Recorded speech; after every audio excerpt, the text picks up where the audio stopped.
mình đã tiết kiệm tiền đi tàu ở Anh như thế nào. Xin chào mọi người đã đến với kênh Gà Chip Journey. Dành cho người mới lần đầu ghé thăm kênh thì mình là Gà và bạn cùng nhà với mình là Chip. Hiện tại tụi mình đang sống và làm việc tại thành phố Birmingham, Vương quốc Anh. Tàu điện ở UK có gì hot? Mình đã ở Anh tính đến nay là đã hơn 2 năm rồi.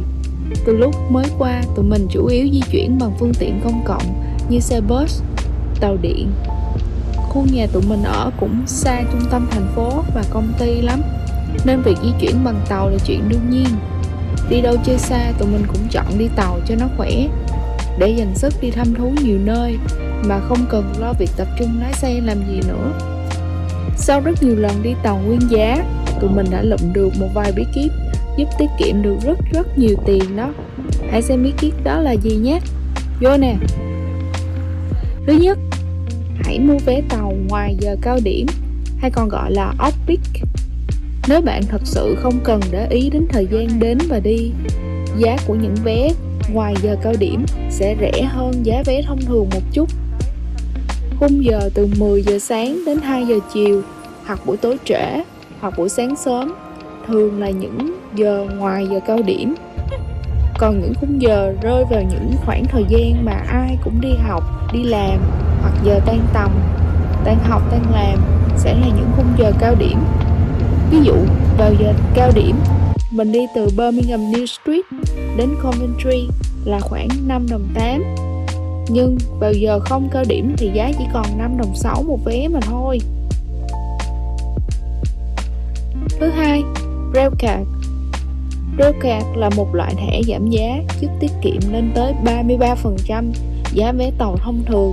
Nó có tới 8 loại thẻ khác nhau, phục vụ cho từng nhóm đối tượng được ưu đãi. Mỗi loại thẻ khi đăng ký sẽ có thời hạn là 1 năm với giá là 30 đồng. Sau đây là những nhóm đối tượng mà mình đề cập ở trên. 16 đến 25 Railcard dành cho người có độ tuổi từ 16 đến 25 tuổi hoặc là sinh viên. Mình cũng cần phải submit thẻ sinh viên khi mà mua Railcard như mọi người. Senior Railcard là thẻ dành cho người cao tuổi trên 60. Together Railcard, hai người sẽ cần phải đi cùng nhau khi sử dụng Railcard này. Disabled Person Railcard là thẻ dành cho người khuyết tật. 26-30 Railcard dành cho người từ 26 đến 30 tuổi. Family and Friend Railcard dành cho hộ gia đình lên tới 4 người lớn và 4 trẻ em. Tối thiểu phải có một người lớn và một trẻ em từ 5 đến 16 tuổi đi cùng. Network Railcard dành cho người trên 16 tuổi di chuyển từ vùng Đông Nam nước Anh. 16-17 Silver Railcard dành cho người từ 16 đến 17 tuổi, chỉ hợp lệ cho tới đủ 18 tuổi. Veteran Railcard dành cho cựu chiến binh của quân đội Anh. Mọi người lưu ý giúp mình là khi mà mình mua Railcard nó sẽ có hai trạng thái, là mình có thể in cái Railcard nó ra bản giấy, hoặc là mình download cái Railcard về dạng digital Railcard bằng app điện thoại. Và khi di chuyển bằng tàu, mọi người lưu ý là luôn mở cái app Railcard lên, và trong trường hợp có người đi kiểm tra vé thì bạn có thể show cái Railcard này ra cho họ sẽ yêu cầu đó. Nếu như mà mình không có đó, mình sẽ bị phạt. Ví dụ như mọi người mua cái vé đó chỉ có 5 đồng thôi, nhưng mà khi mà bạn không có Railcard ở bên mình, hoặc là mua Railcard không có đúng hình ảnh, tên, tuổi này nọ đó, thì bạn sẽ bị phạt lên tới 120 bảng lận. Nên lưu ý giúp mình cái này nha. Vì sao mua Railcard lại có lợi? Vì cứ mỗi vé thanh toán bạn sẽ được giảm lên đến 1/3 giá trị của vé, có khi là hơn nửa giá vé luôn á. Ví dụ bạn vừa đi vừa về từ London tới Edinburgh, Scotland sẽ tốn khoảng 220 bảng một vé, thì bạn chỉ phải trả 145 bảng một vé thôi, tiết kiệm lên tới 80 bảng luôn. Mà giá của một Railcard theo năm chỉ có 30 đồng một năm thôi. Coi như là ngay từ lần đầu bạn đã có thể hoàn lại số tiền mà bạn đã mua Railcard rồi. Nhưng không lẽ mình chỉ đi chơi một chuyến cho một năm hay sao? No. Vì cuộc đời là những chuyến đi. Chưa kể nếu bạn phải đi làm, đi học hàng ngày bằng tàu thì bạn đã tiết kiệm được rất nhiều tiền. Để mình ví dụ trường hợp của mình cho bạn xem nha. Một tuần mình lên công ty 2 ngày, vậy một tháng là 8 ngày. Một năm là mình đi lên công ty khoảng 90 ngày. Đây là giá vé bình thường mình hay mua nè. 3,5 đồng một vé cho cái vé Any Day Return, có nghĩa là có thể đi về bất cứ giờ nào trong ngày. Nhưng khi mình thêm Railcard và một promo thì giá chỉ còn 2,3 đồng một vé mà thôi. Nếu bạn di chuyển vào giờ off-peak nữa thì còn rẻ nữa, chỉ còn 1,9 đồng một vé. Vậy ít nhất bạn tiết kiệm được 1,2 đồng một ngày.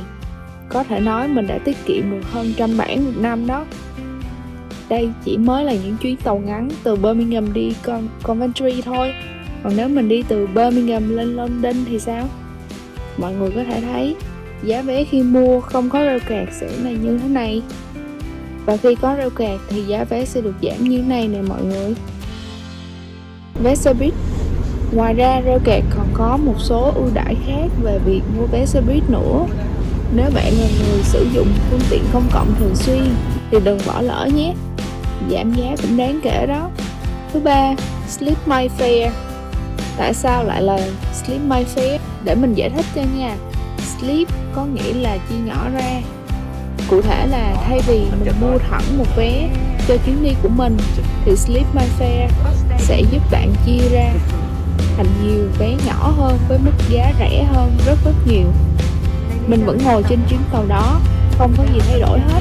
Ví dụ, thay vì bạn mua một vé thẳng từ Glasgow tới Leeds với giá là 120 bảng thì Split My Fare hoàn toàn có thể giúp bạn tự động mua thành từng những vé nhỏ từ Glasgow tới Motherwell với giá là 4,8 đồng, rồi từ Motherwell tới Bingley với giá là 17 đồng và cuối cùng tới Leeds với giá là 2 đồng.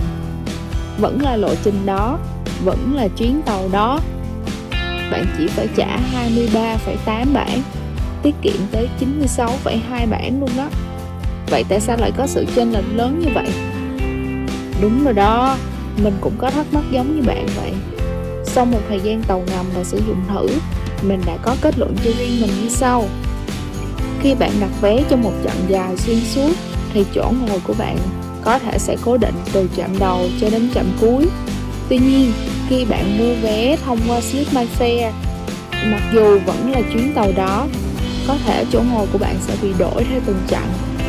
Vì mình mua theo từng chặng nhỏ mà. Nhưng chuyện này đối với mình không thành vấn đề, miễn là không phải đổi tàu giữa chừng là được. Còn nữa, nếu chỗ này nhất định không được bỏ qua đâu nha. Khi mua vé trên Split My Fare, tụi mình được gắn thẻ Railcard vào luôn đó mọi người. Đã giảm giá, này còn giảm mạnh hơn nữa. Có lần mình mua được vé từ Birmingham đi London chỉ có 8 đồng mà thôi. Quá là hời luôn đó mọi người. Lưu ý, sẽ có những chuyến tàu nhanh với giá đắt hơn và những chuyến tàu chậm. Vậy thế nào là tàu nhanh và thế nào là tàu chậm? Ví dụ, bạn đi tàu từ Birmingham đến London, nhưng tàu chỉ dừng có 2 trạm lớn để đón khách và chỉ tốn khoảng 1 tiếng 15 phút để tới London thì mình gọi là tàu nhanh. Bên cạnh đó có những chuyến tàu dừng tới 8 trạm để đón khách thì nó tốn ít nhất phải 2 tiếng mới tới được London thì mình gọi là tàu chậm. Vậy kết luận việc lựa chọn chuyến đi nào tốt nhất vẫn nằm trong quyết định của mỗi người. Như mình, để tiết kiệm tối đa giá vé tàu và mình không có gì phải vội, mình đã chọn mua những chuyến tàu chậm về những giờ không cao điểm thêm vào Railcard và dùng app Split My Fare để mua, nên mình đã có những giá vé thấp không tưởng luôn. Hy vọng chiếc video này sẽ giúp bạn có những sự lựa chọn hợp lý cho chuyến đi của mình nha. Nếu bạn thấy video này có ích, hãy cho mình một like, đăng ký kênh và ủng hộ cho mình nhé. Chúc mọi người một buổi tối cuối tuần vui vẻ. Hẹn gặp mọi người ở video tiếp theo nha. Bye bye!